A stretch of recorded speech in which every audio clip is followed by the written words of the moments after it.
కృష్ణా జిల్లా గన్నవరం నియోజకవర్గం గన్నవరంలో ఎన్టీఆర్ భరోసా సామాజిక పెన్షన్ ఇంటి వద్దకు వెళ్లి పంపిణీ చేసిన ఎమ్మెల్యే యార్లగడ్డ వెంకట్రావు 65 లక్షల మందికి పెన్షన్ పెంచి ఇంటింటికి వెళ్లి పెన్షన్ పంపిణీ చేసే కార్యక్రమం నారా చంద్రబాబు నాయుడు గారికి మాత్రమే సాధ్యమైంది. చంద్రబాబు నాయుడు స్వయంగా ఇంటింటికి వెళ్లి పెన్షన్ ఇవ్వడం రాష్ట్ర ప్రజలందరూ హర్షం వ్యక్తం చేస్తున్నారు. రాష్ట్రంలో ఈరోజు పండుగ వాతావరణం నెలకొంది. రాష్ట్రంలో ఈరోజు ఎమ్మెల్యేలు మంత్రులు కూడా పెన్షన్లు ఇవ్వడంతో శుభ పరిణామంగా భావిస్తున్నారు.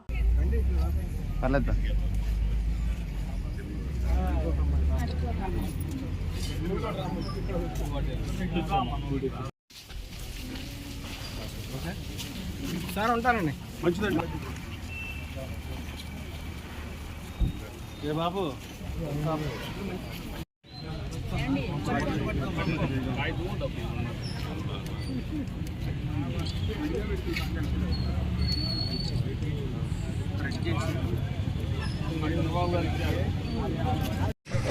ఆయన ఫోన్ ఉంటాం వద్దులే.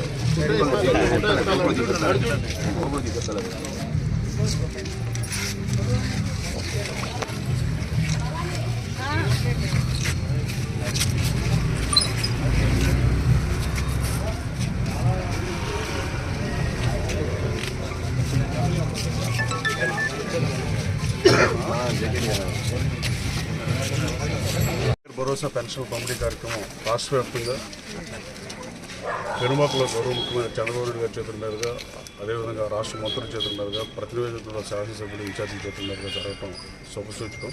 గతంలో వాలంటీర్ వ్యవస్థను ప్రవేశపెట్టి వాలంటీర్ ద్వారా పంపిణీ చేసిన పెన్షన్ పథకాన్ని చంద్రబాబు నాయుడు గారు ఆయన స్వయంగా వెళ్ళి అలాగే